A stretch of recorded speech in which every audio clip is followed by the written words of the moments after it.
E eu vejo que, dentro desse ponto de vista financeiro, o mais difícil para o empreendedor é essa carga tributária, que é complexa, Sim. que muda, assim, mensalmente a gente vê mudanças acontecendo. E aí fica a minha pergunta: cristão só nega? Amanda, essa é uma pergunta que eu confesso que é uma das perguntas, assim, é um dos dilemas que eu vivo desde que eu realmente me converti e comecei a trabalhar diretamente com empreendedorismo. Porque na minha cabeça é inconcebível realmente o cristão ele sonegar de maneira por escolha própria, né?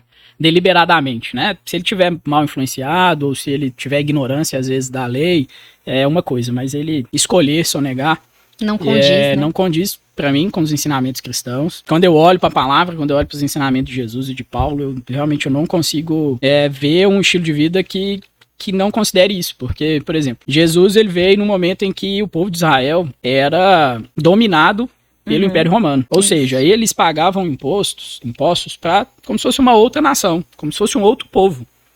Então, eu imagino que para eles era muito humilhante, era muito pesado, era muito ruim pagar imposto. E se a gente olhar, né, os cobradores de impostos lá na Bíblia fala que eles eram mal vistos.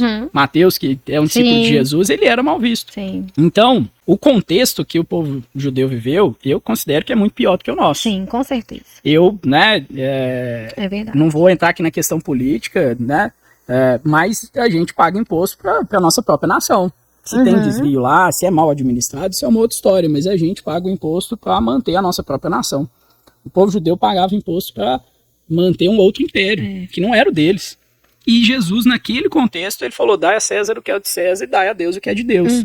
O ensinamento que ele deixou, que depois Paulo reitera e fala assim, tributo a quem tributo, honra a quem honra, e por aí vai.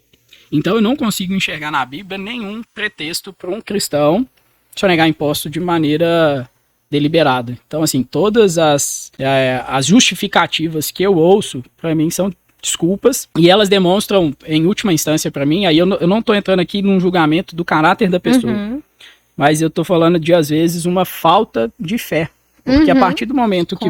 E aí eu ouço, uma das justificativas é que a minha empresa ela não sobreviveria se ela pagasse todos os impostos.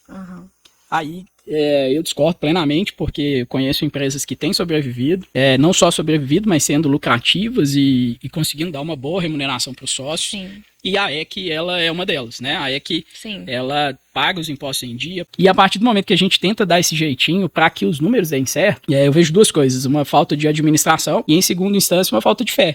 De que se você obedecer ao ensinamento de Jesus... que Deus, ele não tem como ele te fazer prosperar, por exemplo, né? Ele te abençoar ali no seu negócio, seja abrindo novos clientes, seja... Cara, Deus, ele, igual eu falei, ele faz do jeito que ele quer. Então, assim, andar em obediência sempre traz a bênção, né? Quando a gente olha para o ensino da palavra, é isso. A bênção vai atrás, né? Vai atrás. A gente não precisa correr atrás. Isso. A gente não precisa correr atrás. E uma coisa que eu aprendi é o seguinte, Deus, ele não age na ilegalidade. Ele não vai agir na ilegalidade. Sim. Nunca. Porque isso vai contra os princípios dele, né? Isso então, vai contra a palavra dele. No mundo espiritual, isso para mim é uma brecha muito grande. Muito grande.